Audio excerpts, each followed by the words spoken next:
अस्सलाम अलैकुम दोस्तों, पेश खिदमत है आज की कहानी में आगे बढ़ने से पहले मेरी नए आने वाले दोस्तों से अपील है कि हमारे चैनल को सब्सक्राइब करें और बेल के आइकॉन को दबाकर ऑल नोटिफिकेशन ऑन कर दें ताकि हर आने वाली नई वीडियो का नोटिफिकेशन आपको बर वक्त मिल सके। राज, तुम्हें अपने नवार्द खाने की लाश याद है? तुमने मेरी ज़ुबान की बात उचक ली सिकंदर। मैं भी एक लम्हे में यही कहने जा रहा था, राजदेव ने कहा। हरिंडा उनके पास पहुंच गया। मिस्टर सिकंदर, आपके ख्याल में वो ख़जाना यहाँ हो सकता है? इसका जायज़ा लेना होगा हरिंडा। यहाँ बेहद कीमती अशिया भी मौजूद हैं, मगर ये लोग, इतने लोग मुर्दा कैसे हो गए और उनके जिस्म भी ख़राब नहीं हुए? खुदा जाने। आओ आगे चलें, सिकंदर ने कहा। और जब वहाँ से आगे बढ़ा, गार के नाकाबिले यकीन वसअतों में हर जगह इंसान ही इंसान नज़र आए। तरह तरह की अशिया के अंबार के दरमियान वो सब साकत थे। यह कितना वसी है, भरतचंद्र ने कहा। इसे गार कहना मुनासिब नहीं, ये ज़मीन का दूसरा परत है और पूरे दावे के साथ कहा जा सकता है कि ये इंसानी हाथों की तराश भी नहीं। वो इस गहराई में नज़र आने वाले हैरत नेक मनाजर में गुम होकर काफ़ी देर दूर निकल आए। एक मंजर दिल हला रहा था और वो ख्वाब किसी कफियत का शिकार हो गए थे कि यकायक उन्हें चौंकना पड़ा। अचानक ही उस दहशतनाक हद तक खामोश माहौल में एक अर्तआश सा पैदा हुआ। वो सब एक दूसरे की शक्लें देखने लगे। उनके जिस्मों में सर्द लहरें दौड़ गईं। अर्तआश बढ़ता जा रहा था और तय खाने की दीवारें जैसे लर्जने लगी थीं। ये सनसनाहट कैसी है? भरतचंद्र घुटे घुटे लहजे में बोला। जल्जला, प्रोफेसर गौरी बोला। नहीं, ये जल्जला नहीं है, सिकंदर ने कहा। फिर ये क्या है? आओ निकले यहाँ से, वरना दिमाग की शरियानें फट जाएंगी। ये भयानक जगह हमारा मकबरा ना बन जाए, भरतचंद्र ने दहशतनाक लहजे में कहा। खामोश कोई है, राजदेव की सरगोशी उभरी और सब साकत हो गए। बहुत दूर से कदमों की आवाज़ें उभरी, लेकिन उस सुनसान और खामोश मुर्दा शहर में आवाज़ें गूंज रही थी। कौन हो सकता है? हमारे साथी ना हो, हरिंडा ने कहा। फिर वो आहिस्ता से बोला, वैसे सिकंदर, एक तरकीब हो सकती है। क्या हरिंडा? यहाँ बेशुमार कीमती सामान मौजूद है, क्यों ना अपने साथियों की मदद से उसे बाहर निकाल लिया जाए? और हरिंडा खामोश रहा। प्लीज़, सिकंदर ने आहिस्ता से कहा। उसकी नज़रें गार के वसीओ अरीज माहौल में दूर दूर तक भटक रही थी। कदमों की आवाज़ें अब और नुमायां हो गई थीं और अर्ताश बढ़ता जा रहा था। लेट जाओ, सब मुर्दों की मानद ज़मीन पर लेट जाओ, ताकि किसी को यहाँ हमारी मौजूदगी का एहसास ना हो जाए। आने वाले हमारे दुश्मन भी हो सकते हैं, राजदेव ने कहा। और बात सब की समझ में आ गई। वो लेटे ही थे कि दफतन फिजा में एक इंसानी आवाज़ उभरी, एक ऐसी भयानक और पुरस्रार आवाज़ कि उनकी रगों में खून जुमने लगा। तरशाओ, रामूतरा, रामूतरा, आशा। और फिर माहौल की दूसरी तरफ दिलदोज चीख उभरी। उस बार उन्होंने जिम्मत का अंदाज़ा लगा लिया। गारसा का घोड़ा पैंतरे बदल रहा था। गारसा ने एक तरफ इशारा किया और घोड़ा आगे बढ़ा दिया। तमाम लोग बादल नखवास्ता उस तरफ चल पड़े, हालांकि उस चीख के बारे में कोई अंदाज़ा नहीं था। थोड़ी देर के बाद वो एक खाई के नज़दीक रुके। ये खाई एक चौड़े प्याले की शक्ल में थी। उसके ढलान सपाट थे, बस कहीं कहीं रखनों में झाड़ियों की बहताब थी और उन झाड़ियों पर पीले और गहरे काले नाग रेंग रहे थे। पूरी खाई सांपों से भरी हुई थी और उनकी फुंकारें गूंज रही थीं। इस प्याले नुमा खाई के ऐन दरमियान एक बुलंदो बाला चट्टान थी, जिसके बीचों बीच एक दरख्त का दो शाखा तिनका गड़ा हुआ था और इस तरह से एक लड़की रस्सी से बंधी खड़ी थी। नौजवान लड़की का लिबास तार तार था। उसके बाल बिखरे हुए थे और चेहरे पर मुर्दनी छाई हुई थी। सपाट चट्टान के उस चबूतरे पर सांप चढ़ नहीं पा रहे थे। कभी कभी इंतहाई काविशों के बाद कोई नाग चट्टान के सिरे तक पहुंच जाता तो लड़की उसे देखकर दहशतनाक अंदाज में चीख पड़ती थी। उन लोगों ने इसकी ही चीखें सुनी थी। ये अनोखा मंजर भी उस वादी हैरत का एक हिस्सा मालूम हुआ, और वो इतनी हैरतों से गुजर चुके थे कि अब ये मंजर भी उन्हें मुतासर नहीं कर सका।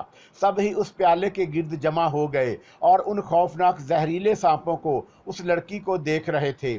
बचाओ बचाओ, खुदा के लिए मुझे इन सांपों से बचाओ, लड़की दर्दनाक आवाज़ में चीखी। ओह माय गॉड, ये उर्दू बोल रही है, प्रोफेसर हशमत ने कहा। उर्दू बोल रही है? हाँ, सिकंदर की ज़ुबान। क्या कह रही है ये? मदद मांग रही है, यकीनन मदद मांग रही है। मगर ये है कौन? गारसा तअज्जुब से बोला। उसी वक्त लड़की की आवाज़ उभरी, help me please, help me. कौन हो तुम? कौन हो? गारसा चीखा। उन्होंने मुझे यहाँ कैद कर लिया है, मैं मर रही हूँ, मुझे बचाओ, बराहे करम मुझे बचाओ। इस बार लड़की ने फिर अंग्रेज़ी में कहा था। तुम कौन हो लड़की? पहले हमें अपने बारे में बताओ। मेरा नाम कंदील है, मैं यहाँ जंगलों में अपने साथियों से बिछड़ गई हूँ, खुदा के लिए मेरी मदद करो। कंदील, हशमत बे और गारसा बीक आवाज़ बोले। दोनों ने एक दूसरे को देखा और हशमत बे बोला, मिस्टर गारसा, ये वही लड़की है, सिकंदर की साथी, खजाने की चाबी। गारसा बोला, 100% वही लड़की है मिस्टर गारसा। लाश के पास यही सबसे अहम शख्सियत है, बल्कि वो लोग इसी के सहारे इस मिशन पर निकले थे, मगर इसे किसने यहाँ कैद किया? यकीनन ये इन्हीं पुरस्कार हमला आवरों का शिकार हुई है जिन्हें हमने हलाक किया है। तब तो इसका हसूल हमारे लिए ज़रूरी है, मगर ये कैसे मुमकिन है? ये सांप, ओह मेरे खुदा, इतने सांप मैंने कभी यकजा नहीं देखे। ये उन सपाट दीवारों की वजह से ऊपर नहीं पहुंच पाए, वरना इस पूरी वादी में बिखर जाते। गारसा बेचैनी से इधर उधर देख कर बोला। प्रोफेसर हशमत बे इन भयानक सांपों को देखकर शशदर था। इस दौरान कंदील मुसलसल उनसे मदद की दरख्वास्त कर रही थी। वो बुरी तरह दहशत ज़दा थी और उसकी तमाम इनफरादियत रुखसत हो गई थी। न जाने कब से वो इस आलम में थी। चंद लम्हात के बाद प्रोफेसर हशमत बे ने कहा, हम में से कम 2 अफराद को इस चबूतरा नमा चट्टान पर पहुंचना है, लेकिन नीचे उतरे बगैर। ये मुमकिन नहीं है। अगर कोई ऐसी लंबी चीज़ होती जिसे ज़मीन की इस हमवार सिता से इस चट्टान तक पहुंचाकर पुल बनाया जा सकता तो ये मुमकिन हो सकता था। हालांकि ये भी ख़तरनाक है, किसी भी लम्हे कोई काला नाग ऊपर पहुंच सकता है। मिस्टर गारसा, एक और तरकीब मेरे जहन में आई है, अगर आप कहें तो मैं ये करके देख लूँ। ज़रूर प्रोफेसर, ये लड़की हमें हर कीमत पर मिलनी चाहिए। खजाने की चाबी है ये, और ये तुमने देख लिया तकदीर किस तरह मेरा साथ दे रही है। बस यूँ समझ लो कि खजाने की रोशनी हमारी आंखों तक पहुँच चुकी है। जल्दी करो प्रोफेसर, क्या तजवीज़ आई है तुम्हारे जहन में? जवाब में प्रोफेसर ने अपना बोसीदा कोट उतार लिया और उसमें रखी हुई अशिया निकाल कर दूसरी जगह मुंतकिल करने लगा। फिर उसने गारसा के साथी हेडसन से उसका लाइटर मांगा और हेडसन ने अपना लाइटर निकाल कर प्रोफेसर हशमत बे को दिया। हशमत बे ने लाइटर से कोट के दामन में आग लगा दी। गारसा और उसके साथी प्रोफेसर हशमत बे की ये कार्रवाई देखते रहे, और जब कोट ने अच्छी तरह आग पकड़ ली तो प्रोफेसर ने उस प्याला नुमाए खाई में फेंक दिया। खुश्क झाड़ियों को वो पहले ही देख चुका था। जलता हुआ कोट नीचे गिरा और झाड़ियों ने आग पकड़ ली। गारसा खामोशी से प्रोफेसर हशमत बे की ये कार्रवाई देख रहा था और बात उसकी समझ में आ गई। झाड़ियाँ चौंका बहुत ज़्यादा बुलंद नहीं थी, इसलिए शोले 1-1.5 गाज से ज़्यादा बुलंद ना हुए, लेकिन आग तेज़ी से प्याला नुमा खाई में फैलती जा रही थी। प्रोफेसर हशमत बे ने उस वक़्त खुद ही खतरा मोल लिया और अपने साथी गारसा के एक मजबूत साथी को ले लिया। गारसा दिलचस्प निगाहों से प्रोफेसर की ये कार्रवाई देख रहा था। आग लगते ही सांपों में खुलबली पैदा हो गई। वो फुंकारते हुए और गुस्से से बेचैन होते हुए आग से बचने के लिए इधर उधर भागने लगे। उस वक़्त ये खदशा भी था कि वो अपनी इंतहाई कुव्वत सिर्फ करके चट्टान पर चढ़ने की कोशिश करेंगे और साथ ही प्याला नुमा गड्ढे से ऊपर आने की कोशिश करेंगे, क्योंकि जान बचाने का मसला था। तमाम ही लोग दहशत भरी नज़रों से उन नागों को देख रहे थे जो आग से बचने के लिए इधर उधर भाग रहे थे। फिर जब एक जगह आग कुछ मद्धम पड़ी तो प्रोफेसर हशमत बे उस शख्स को लेकर ढलान में दौड़ता चला गया जिसने उसने अपने साथी की हैसियत से मुंतखब किया था। उसने अपने साथी की रस्सी भी ले ली और दूसरी तरफ खड़े हेडसन को हदायत भी दी। चुनाचा चंद ही लम्हात के बाद हेडसन ने रस्सी का फंदा बनाकर पूरी कुव्वत से उस दरख्त की शाख की जानब उछाला जिससे कंदील बंधी हुई थी। हशमत बे और उसका साथी नीचे पहुंच चुके थे। हेडसन ने रस्सा छोड़ा और प्रोफेसर रस्से की मदद से उस चट्टान पर चढ़ने लगा। वो हैरत अंगेज तौर पर अपने इस अमल में कामयाब रहा और थोड़ी देर के बाद दो शाखा से बंधी हुई लड़की के नज़दीक पहुंच गया। उसने कंदील के बंधे हुए हाथ खोले। प्याला नुमा खाई में धुआं जमा हो रहा था। अब ये धुआं काफ़ी तेज़ी से हवा के साथ फैलने लगा, लेकिन प्रोफेसर ने बरक रफ्तारी से कंदील को खोलकर अपने शानों पर लादा और उसके बाद उस रस्सी की मदद से नीचे उतरने लगा। उसकी मदद के लिए नीचे दूसरा आदमी मौजूद था। प्याला नुमा खाई में एक और रस्सा फेंक दिया गया और प्रोफेसर हशमत बे अपने साथी की मदद से अब वापसी की ढलान तय कर रहा था। इस दौरान सब की निगाहें दीवार पर रेंगते हुए सांपों पर जमी हुई थी जो मर रहे थे और सर तोड़ कोशिश में मसरूफ थे कि ऊपर आ जाएं, लेकिन शायद कोई गैर मर्री कुव्वत उन्हें इस खाई से ऊपर आने से रोक रही थी, क्योंकि ये इतना नामुमकिन काम भी नहीं था। हो सकता है किसी शहर के ज़ैर असर ये सांप उसी जगह महदूद रहते हों, वरना उनका बाहर आ जाना नामुमकिन नहीं था।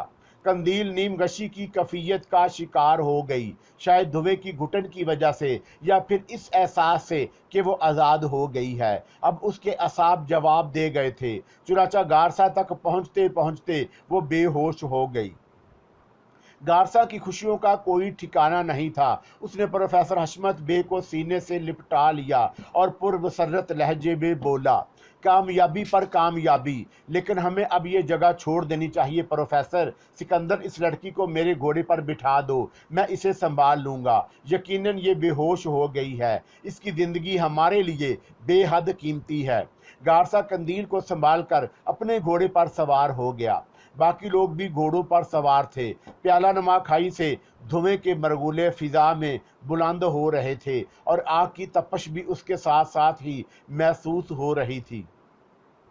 प्रोफेसर हशमत बे अपने घोड़े पर सवार हो गया और उसके बाद वो वहाँ से पलट गए और अपने मखसूस किए हुए रास्ते पर आगे बढ़ने लगे। थोड़ी ही देर बाद वो दरख्तों के नीचे थे। यहाँ पहुंचकर कंदील को नरम घास पर लिटा दिया गया और हर तरह से उसकी खबरगिरी करने लगे। उसके नीम अरिया बदन को कपड़ों से ढक दिया गया और उसे थोड़ा सा पानी पिलाया गया। कंदील की कैफियत बहुत ज़्यादा ख़राब नहीं थी, बस कैद ने उसे नीम मुर्दा सा कर दिया। ज़्यादा देर नहीं गुजरी थी कि वो होश में आ गई। होश में आने के बाद उसे हल्की सी ग़िज़ा भी दी गई।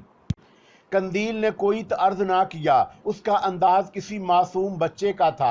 हालांकि उन लोगों में एक भी शनासा चेहरा नहीं था, लेकिन वह शायद ज़हनी तौर पर नडाल हो गई थी, इसलिए उसने इस बात पर कोई तजस्सुस ज़ाहिर ना किया कि ये कौन लोग हैं और वो कहाँ हैं। लेकिन गारसा इस बात से करने के लिए बेचैन था। कंदील आहिस्ता आहिस्ता एतदाल पर आती गई और गारसा अपनी बेसब्री को ना रोक सका और उसके करीब पहुंच गया। लड़की, तेरा नाम कंदील है ना? कंदील ने गारसा को देखा और मासूमियत से गर्दन हिला दी। हाँ।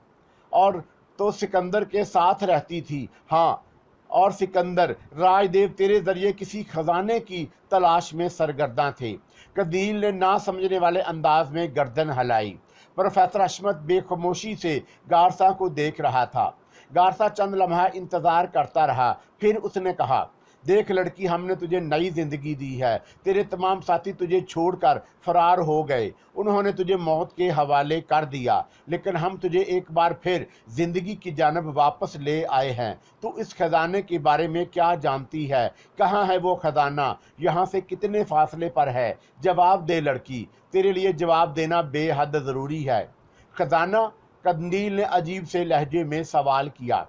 मेरा नाम गारसा है, एडमंड गारसा, और मैं जो कुछ हूँ तो इस बात से बीच बचकर तुझे ये जानना पड़े कि तू जो खजाना राजदेव और सिकंदर के लिए तलाश करना चाहती थी अब वो मेरे हवाले कर दे लड़की। इसी में तेरी जिंदगी है और इसी में तेरी निजात। कंदील गहरी गहरी सांसने लगी। अभी सोचने समझने की तमाम कुव्वतें बहाल नहीं हुई थी। वो अपने जहन पर जोर देने लगी। गारसा उसे सवालिया नज़रों से देखता रहा। वो बुरी तरह बेचैन था। फिर उसने कहा, तेरी ये खामोशी तेरे हक में बेहतर ना होगी लड़की, जवाब दे। वो गुर्राया। मेरे ख्याल में उसके हवास अभी बेहाल होने दो गारसा, ये लड़की हमसे ताआवुन करेगी। ये जानती है कि अब उसे सहारा देने वाले सिर्फ हम हैं। अगर हम उसे इन सांपों के दरमियान से ना निकालते तो ये उनका शिकार हो जाती या फिर वहीं भूख प्यास से मर जाती। हमने इसकी ज़िंदगी बचाई है, ये हमें सब कुछ बता देगी। कंदील उनके अल्फाज सुन रही थी, लेकिन उसकी कैफियत खोई खोई सी थी। वो बार बार आंखें बंद कर लेती और उसे चक्कर आने लगते। गारसा ने कहा, मेरा ख्याल है ये लड़की चालाकी से काम ले रही है। लड़की, अगर तू समझती है कि यहाँ कोई तेरी मदद के लिए आ सकता है तो इस ख्याम ख्याल को जहन से निकाल दे। हमने तेरे सारे मददगारों को ख़त्म कर दिया है। बोल, खजाना कहाँ है? हशमत बे ने परेशान नज़रों से गारसा को देखा।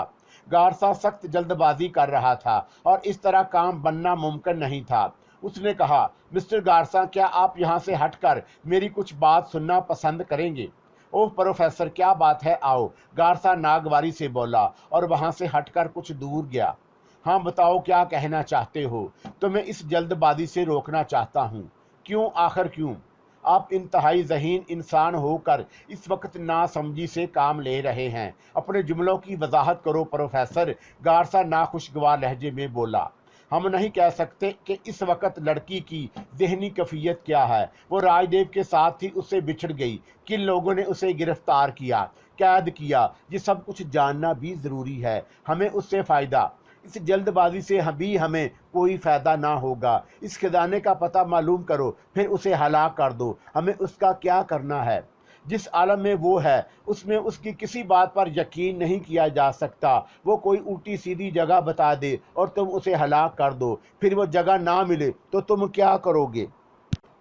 गारसा चौंक पड़ा। हमें उसके साथ बेहतर सलूक करना होगा। रफ्ता रफ्ता उससे मालूमात हासिल करना होंगी। ये मुनासिब तरीका है। बाकी आप लीडर हैं, जैसे आप पसंद करें। गारसा कुछ सोचने लगा, फिर उसके साथ चलते हुए कहा, और मुझे खदशा है कि कुछ ना हो जाए, कोई और ना आ जाए। बस इससे खजाने के बारे में मालूम हो जाए, बाकी सब ठीक हो जाएगा।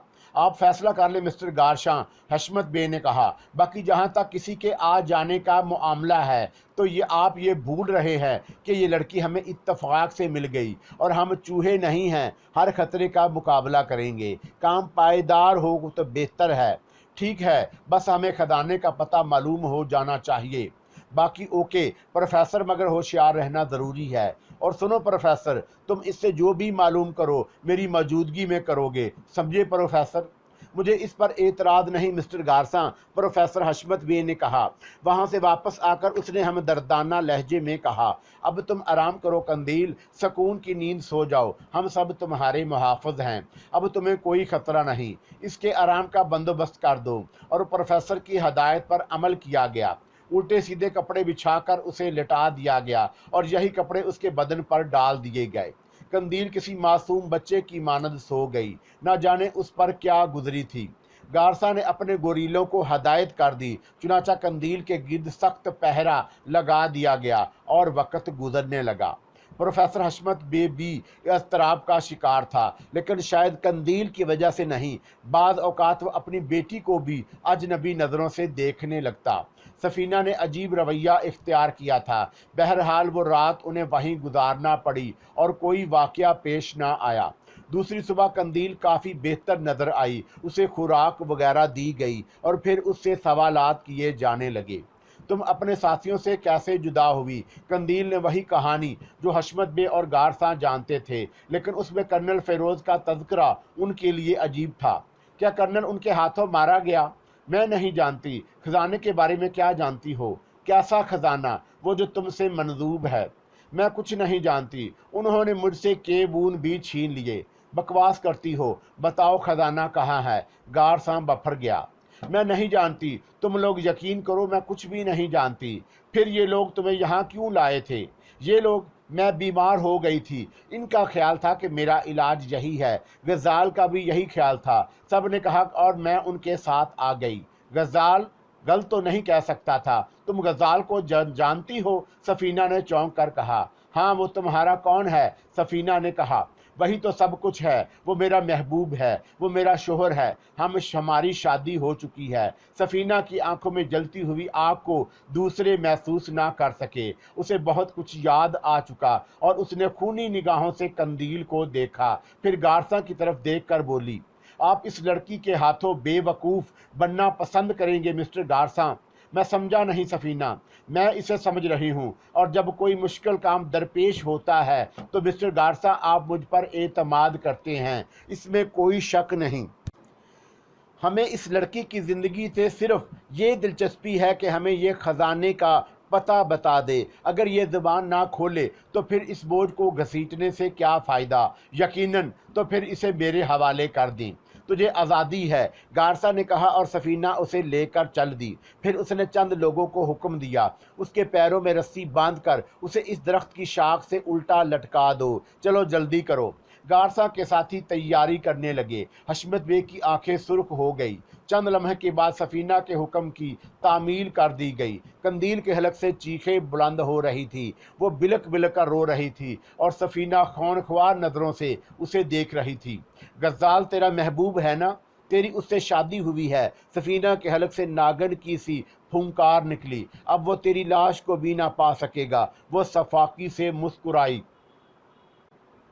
कर्नल फिरोज की अपनी सोच तो कुछ नहीं रही। जो कुछ उस पर गुजरी थी उसमें तो ये भी बहुत था कि उसका ज़हनी तवाज़न कायम था, वरना जो वाक़यात पेश आ रहे थे वो दीवाना करने के लिए काफ़ी थे, या शायद ये भी दीवानगी की एक किस्म थी कि उसने अक्ल से राब्ता तोड़कर उन नाकाबिले यकीन बातों को तस्लीम कर लिया। चांदनी का दरख्त उसे भी नज़र आया। उसका फासला भी ज़्यादा नहीं था, लेकिन ये अनोखा दरख्त था। एरा बर्क रफ्तारी से उस दरख्त की जानब दौड़ रही थी और कर्नल उसका ताक़ुब कर रहा था, लेकिन दौड़ते दौड़ते उसका सांस फूलने लगा, पांव रुकने लगे और दरख्त का फासला इतना ही महसूस हुआ। ये फासला किसी तौर कम ही ना हो रहा था। वो बदन की तमाम कुव्वतें मजतमा करके दौड़ रहा था, लेकिन नतीजा कुछ ना ज़ाहिर हुआ। दौड़ती हुई एरा के मुंह से कुछ आवाज़ें निकल रही थी जो अब कर्नल को भी सुनाई दी। एरा के और उसके दरमियानी फासला बढ़ता जा रहा था। फिर उसे महसूस हुआ जैसे वो गिर पड़ेगा। बेमुश्किल तमाम वो फेफड़ियों की पूरी कुव्वत सिर्फ करके चीखा, एरा, और एरा रुक गई। उसने पलटकर कर्नल को देखा और फिर गर्दन घुमाकर दरख्त की तरफ देखा जो उसी तरह जगमगा रहा था, लेकिन वो वापस पलटी। कर्नल लड़खड़ा रहा था और गिरने ही वाला था कि एरा ने करीब पहुंचकर उसे सहारा दिया। वो दरख्त, कर्नल फूले हुए सांस के साथ बोला, चांद डूबने से पहले हमें उस तक पहुंचना है। वो हमारी हर जुम्बश से वाकिफ हैं। उन्होंने रास्ते फैला दिए हैं। देखो हम कितनी दूर निकल आए हैं। यहाँ पानी भी नहीं है। हाँ, अकब में वो टेले भी नज़र नहीं आ रहे जहाँ से हमने सफ़र का आगाज़ किया था। कर्नल ने मुश्किल से कहा। तुम थक गए कर्नल? हाँ एरा। कर्नल ज़मीन पर बैठ गया। मैं इससे ज़्यादा नहीं दौड़ सकता। हिम्मत करो कर्नल, अगर चांद छत से उतर गया और हम दोबारा उसे ना तलाश कर सकेंगे। एरा के लहजे में इज़्तिराब पैदा हो गया और कर्नल बेबसी से उसे देखने लगा। फिर वो इकरार के साथ उठा और आगे बढ़ने लगा। एरा एक बार फिर दौड़ पड़ी, लेकिन कर्नल उसका साथ ना दे सका। तब एरा रुक गई। उसने मुंह में ही कुछ ना कुछ कहा और खामोशी से कर्नल को देखती रही। मुझे अफसोस है एरा, कर्नल ने कहा, मगर मैं तुम्हें छोड़ नहीं सकती। दरख्त उतना ही दूर है। वो दूर नहीं है, एरा पुरस्रार आवाज़ में बोली, और फिर उसने दोनों मिठियाँ बंद करके फिजा में बुलंद कर दी। उसकी आवाज़ बुलंद हुई, मैंने तेरी अमानत में से कुछ खर्च नहीं किया तरपाशा, लेकिन अब मजबूरी है। वो मेरे रास्ते रोक रहे हैं, मजबूरी है। उसने दोनों मुठियाँ खोल दी। एक शोला सा लपका और इतनी तेज़ रोशनी फैल गई कि कर्नल की आंखें चुंधिया गईं। उसके बाद आंखों में रोशनी लपक रही थी। आंखें खुली तो उसे एरा की आवाज़ सुनाई दी, आओ कर्नल, आओ मेरे साथ का सहारा लो। उसने कर्नल को उठाया, फिर चौंक कर रुक गई। ये आवाज़ें कैसी हैं? कर्नल ने समात पर जोर दिया और उसे यूं महसूस हुआ जैसे घोड़े कनौतियां बदल रहे हैं। उसने उनकी तलाश में नजरें दौड़ाईं तो बेइख्तियार चौंक पड़ा। चमकता दरख्त अब चंद कदम के फासले पर था। ये उसके हलक से भर्राई हुई आवाज़ निकली। तरपाशा के इल्म से मैंने फासले ख़त्म कर दिए, मगर ये अजनबी आवाज़ें, आओ हो सकता है ये भी उनकी पैदा की हुई हों। वो हमें इसके जाल में गिरफ्तार करके ये चाहते हैं कि चांद ढल जाए। आओ मेरे साथ कदम आगे बढ़ाओ। कर्नल ने उसकी हदायत पर अमल किया और वो उस अनोखे दरख्त के करीब पहुंच गए। उसके तने में एक सुराख नजर आया। एरा का सांस तेज तेज चल रहा था। उसके बदन की कपाहटें कर्नल को साफ महसूस हुई। वो उसी दहाने के पास रुकी और फिर उसके अंदर दाखिल हो गई। कर्नल का दिल भी बुरी तरह धड़क रहा था। तने के सुराख के दूसरी जानब भी रोशनी फैली हुई थी। उन्हें थोड़े से ढलान तय करने पड़े और उसके बाद कर्नल ने जो जगह देखी वो उसके लिए नाकाबिले यकीन थी। ज़मीन की दूसरी तय मालूम हुई, जहाँ तक नज़र जाती मदम मदम रोशनी फैली हुई थी और इस रोशनी में अजीबो गरीब किस्म के साजो सामान के अंबार नज़र आ रहे थे और बिगौर देखने से उनके दरमियान लेटे हुए इंसान भी। एक निगाह में ये अंदाज़ा नहीं हो पाया कि वो लोग जिंदा हैं या मर चुके हैं, लेकिन जहन पर जोर देने के से ये अंदाज़ा भी हो गया कि वो लाशें नहीं हो सकती, क्योंकि अगर वो मुर्दा इंसान होते तो यहाँ तअफ़ुन फैला होता। कर्नल को एरा के अल्फाज भी याद आ गए। उसने बार बार किसी मुर्दा शहर का तज़किरा किया था और अब इस बात में कोई शक नहीं, वो मुर्दा शहर यही है। एरा की निगाहें चारों तरफ का जायजा ले रही थी। उसकी आंखों की क्या कैफियत है, उसका अंदाज़ा कर्नल को नहीं हो पाया। पे दर पे भयानक वाक़यात ने उसे सोचने समझने की सलाहियतें भी छीन लीं और हर शय को खोई खोई निगाहों से देखता था। कोई बात, कोई तसव्वुर जहन तक पहुंच गया सो पहुंच गया। एरा आहिस्ता आहिस्ता आगे बढ़ने लगी और कर्नल ने यहाँ भी उसका साथ दिया। वो ये बात जानता था कि एरा का साथ छोड़ देने का मतलब फौरी तौर पर दिमाग की शरियानों का फट जाना है। कम अज़ कम इसके साथ ये एहसास तो रहता है कि वो तन्हा नहीं है। एरा उन लाशों के दरमियान आगे बढ़ती रही और फिर एक जगह पहुंचकर वो रुक गई। उसने कर्नल की तरफ देखा और सरगोशी के अंदाज में बोली, ये आकाश तरपाशा की ममलकत है।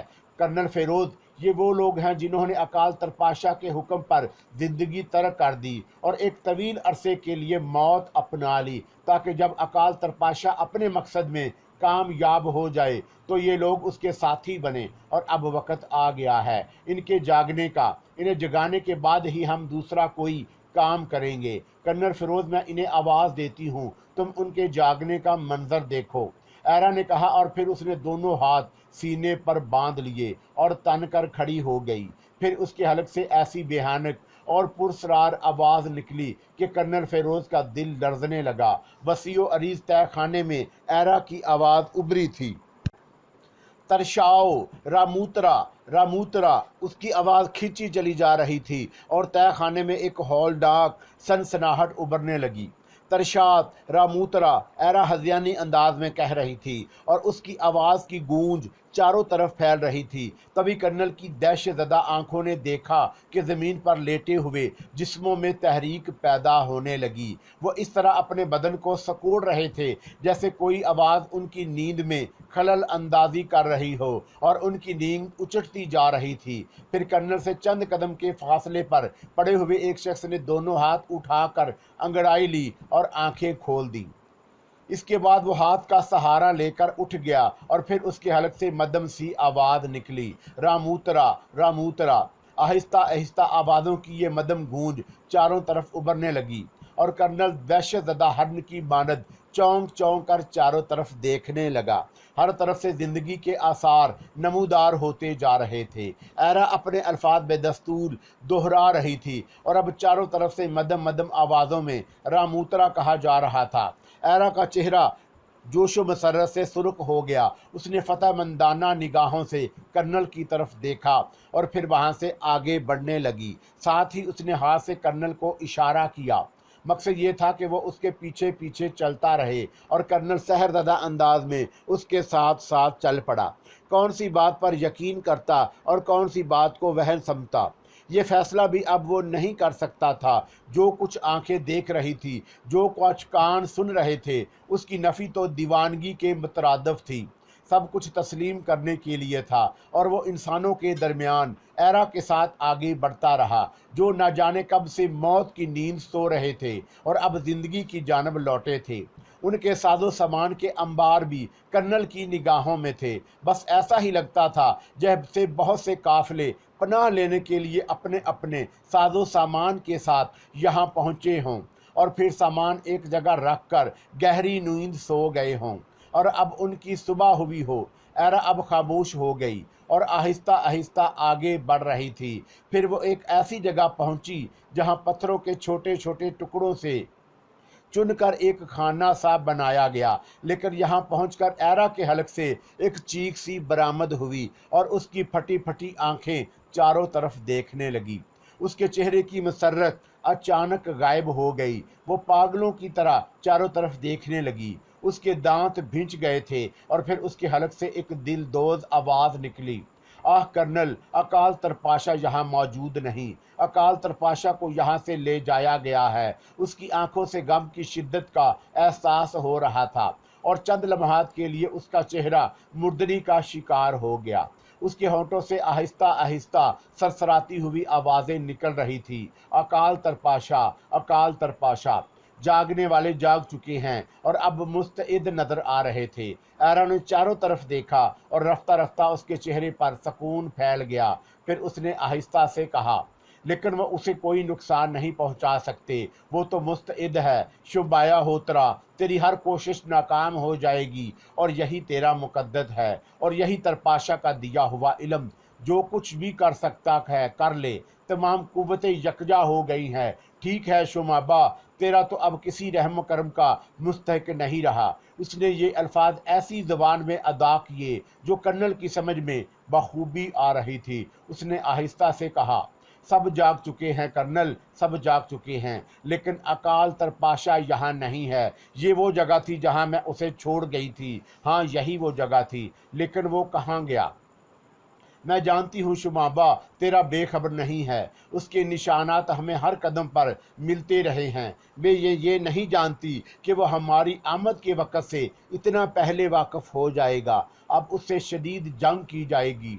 आकाश जिस कदर जल्द मुमकिन हो सके, जिस कदर जल्द हो जाए, हमें शस्ता मिल जाए।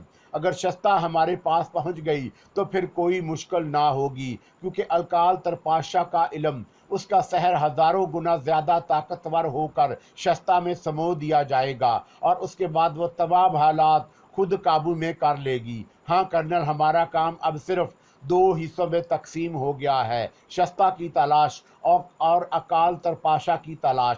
यकीनी तौर पर इन दोनों को कोई नुकसान नहीं पहुंचेगा, ये बात मैं जानती हूँ। लेकिन शोमाबा होतरा अपने तहफ़्फ़ुज़ के लिए क्या करेगा, सिर्फ ये मालूम करना ज़रूरी है। फिर वह चौंक कर एक से मतवज्जा हो गई। उसने कर्नल को भी उस तरफ मतवज्जा होते देखा। ये क्यों सो रहे हैं? ये सोने वाले कौन हैं जो मेरी आवाज़ पर भी नहीं जागे? कर्नल की निगाहें एरा की निगाहों के तआक़ुब में भटकने लगी और उसने भी उन जिस्मों को ज़मीन पर पड़े हुए देखा जो दूसरों की मानद उठकर नहीं बैठे थे। कर्नल की समझ में तो कुछ नहीं आया, लेकिन एरा आहिस्ता आहिस्ता उनकी जानब बढ़ने लगी। उसकी मध्यम आवाज़ें फिर उभरने लगी, तरशाब, रामोतरा, रामोतरा। तब वो आहिस्ता आहिस्ता चलती हुई उनके करीब पहुंच गई और एक बार फिर उसने एक हल्की सी आवाज़ के साथ दोनों हाथ सीने पर रख लिए, जैसे कोई अनोखी चीज़ देखकर हैरान हो गई हो। कर्नल भी उसके करीब पहुंच चुका और फिर अचानक ही कर्नल के हलक से भी चीख की शक्ल एक आवाज़ निकली, राजदेव, सिकंदर, प्रोफेसर गौरी, ये तुम ही हो? वो दीवाना वार आगे बढ़ा। ज़मीन पर पड़े हुए नीम मुर्दा इंसानों में भी अचानक ही तहरीक पैदा हो गई। उनके जिस्म इस तरह उछले जैसे बिजली का करंट लगा हो। दूसरे लम्हे उनकी आंखें खुल गई। वो फटी फटी आंखों से कर्नल को देख रहे थे। कर्नल ने बेइख्तियार अंदाज में दोनों हाथ आगे बढ़ाए और राजदेव और सिकंदर ने उसके हाथ पकड़ लिए। आह ये तुम हो, ये तुम लोग हो। कर्नल के हलक से खुशी में डूबी हुई आवाजें निकली। राजदेव और सिकंदर के साथ ही प्रोफेसर गौरी, भरतचंद्र, गजाल और हरिंडा वगैरह भी उठ गए। कर्नल ने अभी गजाल को नहीं देखा था। वो बेइख्तियार होकर राजदेव से लिपट गया। उस शदीद तरीन ज़हनी इंतशार में उन लोगों को अचानक नजर आ जाने से उस पर वाराफगी सी तारी हो गई। इसी दौरान सिकंदर की निगाह एरा पर जा पड़ी और वह पथरा गया। उसने उस लाश को पहचान लिया जो राजदेव के नवार्द खाने में थी और जिसे उस दोनों ने महफूज रखा था। एक कदीम लाश जीगती जागती उसके सामने थी। कर्नल की सिसकती आवाज उभरी, राजदेव तुम जिंदा हो, मेरा गजाल, मेरा गजाल, वो तुम्हारे सामने मौजूद है कर्नल। राजदेव पुरमसरत लहजे में बोला और कर्नल तड़प कर उससे अलहदा हो गया। कहाँ कहाँ उसकी आवाज़ सहमी सहमी सी थी। डैडी, गजाल दौड़कर कर्नल से लिपट गया और कर्नल बेइख्तियार हो गया। उस पर शादी बर्ग की सी कैफियत तारी हो गई। राज इसे देखो, सिकंदर ने कपकपाते हुए लहजे में कहा और एरा की तरफ इशारा कर दिया। तब राज ने एरा को देखा और फिर वह उसे देखता रह गया। एरा ने दोनों हाथ सीने पर बांधे और 2 कदम आगे बढ़कर उनके सामने झुक गई। सतगाता की तारीख के रखवालो, सतगाता की एरा तुम्हें सलाम करती है। तुमने जिस तरह मेरी और मेरी बच्ची का साथ दिया उसे सतगाता की तारीख कभी ना भूल सकेगी। तुम जिंदा हो, राजदेव बमुश्किल बोला।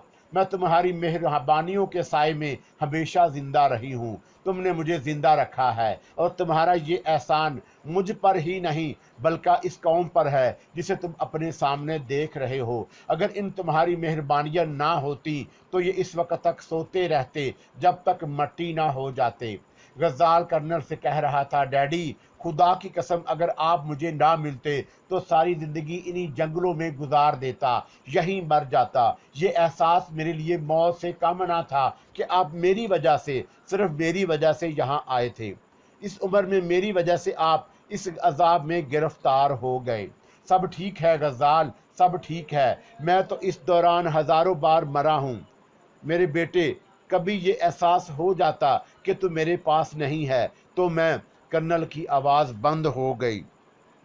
एरा ने कहा, वक़्त अपने अमल से गुजर रहा है राजदेव जी, वक़्त मुश्किलात का हल तलाश कर रहा है। आप लोग यहाँ तक आ गए जहाँ मेरी कायनात है। ये मेरे साथी हैं सब। एरा ने इशारा किया। तवील अरसा के सोने वाले जाग कर उठ गए हैं। वो सब मध्यम सरगोशियों में एक दूसरे से इस्तग़फ़ार हाल कर रहे हैं। उनकी सरगोशियाँ सुनाई दे रही थीं लेकिन अल्फाज समझ में नहीं आ रहे थे। वैसे ज़हनी तौर पर सब ही बुरी तरह चकराए हुए थे। कर्नल और राजदेव इस लाश को जिंदा देख रहे थे जो तवील तरीन अरसा इनकी तहवील में रही और फिर ये हैबतनाक मंजर जो मुर्दों के जिंदा होने से सामने आया। तुम कौन हो आखिर? राजदेव ने खुद को संभाल कर कहा। मुझे कुछ लम्हात दो। बरसों के सोने वाले जागे हैं, वो बेखबर हैं। मैं उनसे कुछ पूछना चाहती हूँ। मुझे थोड़ा सा वक़्त दो, बहुत जल्द ही सारी कहानियाँ तुम्हें सुना दूंगी। वैसे मेरा नाम एरा है। वो मुड़ी और उन जागने वालों की तरफ बढ़ गई। वो सब अजीब सी नज़रों से उसे देख रहे थे और आपस में गुफ्तगू करना भूल गए। सिकंदर ने कुछ देर के बाद कहा, राज, कंदील की कहानी सामने आ रही है। क्या मैंने कोई पेशगोई ना की थी? प्रोफेसर गौरी की आवाज़ उभरी। यकीनन प्रोफेसर, आपका कहना दुरुस्त था। यह सब कुछ एक अमल था जो ज़रूरी होना था। हमें रास्ते उसी तरफ आ रहे थे। न जाने मेरे साथियों पर क्या गुजरी। क्या अब मैं बाहर जाकर उनका जायज़ा ले सकता हूँ? हरिंडा बोला। कुछ देर और तवक्कुफ कर लो हरिंडा, अगर उसे देर हुई तो फिर हम कुछ करेंगे, राजदेव ने कहा और ये फौरन खामोश हो गया। गजाल और कर्नल जज्बाती दबाव से निकल आए। कर्नल ने खुद ही कहा, कंदील हमारे हाथ से निकल गई गजाल। वो कहाँ है डैडी? खुदा ही जाने। मैं उन सब के सामने तुम्हें बताना चाहता हूँ। मेरा ख्याल है एरा को इस पर एतराज़ ना होगा। एरा, ये औरत कंदील की माँ है, वही लाश जो राजदेव के नवार्द खाने में महफूज थी। कर्नल ने कहा, ओह मेरे खुदाया, क्या इन तमाम बातों पर यकीन किया जा सकता है? कुछ और भी कर सकते हैं, कर्नल ने ठंडी सांस लेकर कहा। उसी वक्त सब लोग कर्नल और गज्जाल के पास आ गए। तुम दोनों का मिलाप हमारे लिए उतना ही खुशगवार है कर्नल जितना तुम्हारे लिए, मगर कंदील कहाँ है और तुम पर क्या गुजरी? सिकंदर ने कहा। ये सब कुछ अल्फाज में बताना मुमकिन नहीं। क्या मैं एरा से पूछूं कि अगर हम बाहर निकल जाएं तो कोई हर्ज तो नहीं? यहाँ तो कान पड़ी आवाज़ सुनाई नहीं दे रही। ज़रूर बाहर हमारे कुछ और साथी भी मौजूद हैं, मैं अभी आता हूँ, कर्नल ने कहा, और उसके बाद वो उन पुरअसरार लोगों की भीड़ में दाखिल होकर एरा की तरफ जाने लगा। राजदेव ठंडी सांस लेकर बोला, कैसी अजीब बात है, हम सब किसी कदर नडर हो गए हैं। आम हालात में ये मनाजर देखते तो दिल की हरकत बंद हो जाती। अब कोई मंजर हमारे लिए हैरतनाक नहीं, इन्हीं हैरतों से गुजर चुके हैं कि ये लफ्ज़ बेमैनी हो गया। जहन हर काबिल यकीन बात को कबूल कर लेता है, प्रोफेसर गौरी ने कहा, और वह सब खामोश होकर कर्नल की वापसी का इंतज़ार करने लगे। थोड़ी देर के बाद कर्नल वापस आ गया। आओ, हमारे बाहर जाने में कोई हर्ज नहीं। वैसे क्या दूसरे लोगों के पास घोड़े मौजूद हैं? हाँ, बाहर चलो, तुम्हारा तारुफ शरदानी सरदार हरिंडा से कराया जाएगा, जो अब हमारा दोस्त है। शरदानी? कर्नल आहिस्ता से बोला, और फिर वह सब टिड्डी दिलों के दरमियान से गुजरते हुए गार के दहाने की तरफ चल पड़े जो उनके सामने थी। बाहर चांदनी मध्यम पड़ चुकी थी और माहौल पुर असरार सन्नाटा तारी था। मध्यम रोशनी में वो ये देखकर दम बखुद रह गए कि अब वहाँ चमकता हुआ दरख्त मौजूद ना था। गार का दहाना ज़मीन में था और उससे वो बाहर निकले हुए थे। वो फटी फटी आंखों से चारों तरफ देखने लगे। सारा माहौल वही था, बस वो चमकदार दरख्त चांद के ढलान के साथ साथ गायब हो चुका था। लेकिन ये फैसला तो पहले ही कर लिया गया कि इस तिलस्मी सरजमीन पर कोई भी बात समझ में आने वाली नहीं। हरिंडा को अपने साथियों की फिक्र थी और चौका माहौल साजगार हो गया था, इसलिए उसने शरदानी ज़बान में चीख चीख कर अपने आदमियों को आवाज़ें दी और ये देखकर इत्मीनान का सांस लिया कि वो सामने से आ रहे हैं।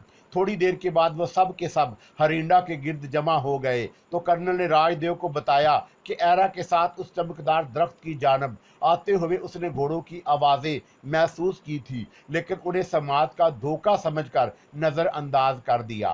राजदेव और सिकंदर वगैरह कर्नल से मालूमात हासिल करने के लिए बेचैन थे, चुनाचा उन्होंने फ़ौरन ही एक जगह मुंतखब की। हरिंडा अपने साथियों को आराम से बैठने और लेट जाने की हदायत करके खुद भी उनके दरमियान शामिल हो गया और उन्होंने भी उसमें कोई हर्ज ना समझा। कर्नल को मजबूर किया गया कि वो उस वक़्त से अपनी दास्तान बयान करे जब शरदानियों के हमले के बाद उसका और कंदील का घोड़ा भड़क गया। कर्नल ने उन्हें तमाम तफसीलात बताना शुरू कर दी। कंदील का सहात, पहाड़ी नदियों में सफ़र और उसके बाद पहाड़ियों का अंदरूनी माहौल, पुरस्रार काहन जो वहाँ उन्हें नज़र आए, और फिर उनकी गिरफ्तारी, कंदील की कैद, पुरस्रार इंसानों का हमला, तमाम दास्तान कर्नल ने उन्हें सुना दी और कंदील की गुमशुदगी के बारे में बताया। फिर उसने उन्हें एरा की कहानी सुनाई और तमाम इंकशाफात कर दिए जो एरा के ज़रिए उस तक पहुँचे। यूँ सतगाता की शस्ता के बारे में उन सब को वो कहानी मालूम हो गई जो उनकी ज़िंदगी में बड़ी अहमियत की हामिल थी, और सच यही था। वो इसी कहानी की तलाश में यहाँ तक पहुँचे थे।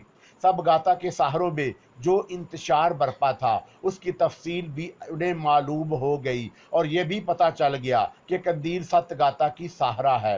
सब ही अपने तौर पर अजीबो गरीब एहसासात का शिकार थे। राजदेव को हैरत थी कि उसके नवार्द खाने में एक सहारा लाश की मानद गहरी नींद सोती रही है। उसे वो लम्हात भी याद थे जब उसने रात की तारीकियों में उस लाश में तब्दीलियाँ देखी थी। सिकंदर कंदील के बारे में सोच सोच कर हैरान था और गज़ाल की अपनी अलग कैफियत थी। वो एक एक लम्हा याद करता तो उसे बहुत सी पुरअसरार दास्तानें याद आ जाती जिनका ताल्लुक कंदील से था, और सब अपने अपने तौर पर सोच रहे थे कि अब उसके बाद उस कहानी का इख्तिताम क्या होगा। अभी कंदील की तलाश बाकी थी। और माहौल की दूसरी तरफ सफीना की आंखों में नफरत का समंदर ठाठे मार रहा था। वो नफरत भरी निगाहों से कंदील को देख रही थी और सोच रही थी कि ये लड़की है जिसकी वजह से गज़ाल ने उसके साथ बेअतनाई का सलूक किया और उसे ठुकरा दिया। वो गुर्राते हुए लहजे में बोली, और गज़ाल अब तो ज़िंदगी की आखिरी सांस तक उसके लिए तड़पता रहेगा। मैं उसे तेरे लिए ज़िंदा नहीं छोड़ूंगी। ये मौका गनीमत था कि उसे कंदील से खजाने का राज मालूम करने की इजाज़त दे दी गई और उस कोशिश में वो कंदील को फना करने का हक रखती थी। उसने इधर उधर देखा और किसी ऐसी शय को तलाश करने लगी जिससे कंदील के बदन की खाल उतारी जा सके। रस्सी का एक टुकड़ा उसने उसके लिए मुंतखब किया और उसे पानी में भिगोकर मुट्ठी में जकड़ लिया। फिर वो खौनख्वार निगाहों से कंदील की तरफ देखती हुई उसके करीब पहुंची और गुर्राई हुई आवाज में बोली, गज़ाल तेरा महबूब है, क्यों? आह मेरे पास टूट रहे हैं, मेरे पाँव टूट रहे हैं, मुझे खोल दो, मुझे नीचे उतार दो, मेरे पाँव टूट जाएंगे, मैं तेरे बदन की एक एक हड्डी को तोड़ दूंगी। शैतान लड़की बोल, खजाना कहाँ है? अगर मैं किसी खजाने के बारे में जानती तो ज़रूर बता देती। मैं कुछ नहीं जानती, यकीन करो, मैं कुछ नहीं जानती। सफीना भीगी हुई रस्सी को लहराने लगी। दूसरे लोग अपने अपने मामूलात में मसरूफ़ थे। सफीना को इस सिलसिले में आज़ादी देने के बाद गारसा बेफिक्र हो गया, क्योंकि वो सफीना की सलाहियतों से वाकफ था। लेकिन अभी सफीना ने रस्सी का टुकड़ा कंदील के बदन को नहीं लगाया था कि दफतन ही घोड़ों के हनहनाने की आवाज़ें बुलंद होने लगी और उसके साथ ही उनके कदमों की धमक से अतराफ की पहाड़ियाँ और चट्टानें लरजने लगी। वो सारे के सारे बुखलाकर खड़े हो गए। उनकी आंखों में खौफ के आसार उभर आए। उन्होंने अपनी अपनी राइफलें संभाल ली और दहशत नजरों से इधर देखने लगे। खुद सफीना भी उन बेपनाह आवाज़ों पर हैरान रह गई और अपना भूकाम भूलकर चारों तरफ देखने लगी। घोड़ों की आवाज़ें तेज़ से तेज़ तर होती जा रही थी और करीब भी महसूस हो रही थी, लेकिन उन्हें एक भी घोड़ा नजर ना आया। उनकी निगाहें भटकती रही। हिनहनाटे और घोड़ों के जिस्मों की सरसराहटें करीब से करीब तर आती चली गई और उनका जहन चीखने लगा। ये वहशत खेज माहौल उनके लिए इंतहाई सनसी खेज था। फिर दफ्तर ही हडसन ने ज़मीन की जानब इशारा किया और उसके मुंह से डरी डरी आवाज़ें निकलने लगी।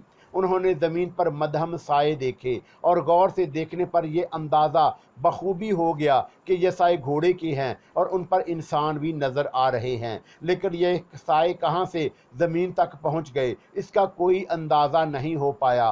घोड़े जगह तब्दील कर रहे थे। उनके कदमों की आवाज़ें सुनी जा सकती थी, लेकिन उनमें से कोई नज़र नहीं आया। वो सब पागलों की तरह इधर उधर देखते रहे। तभी एक गुर्राती हुई आवाज़ सुनाई दी।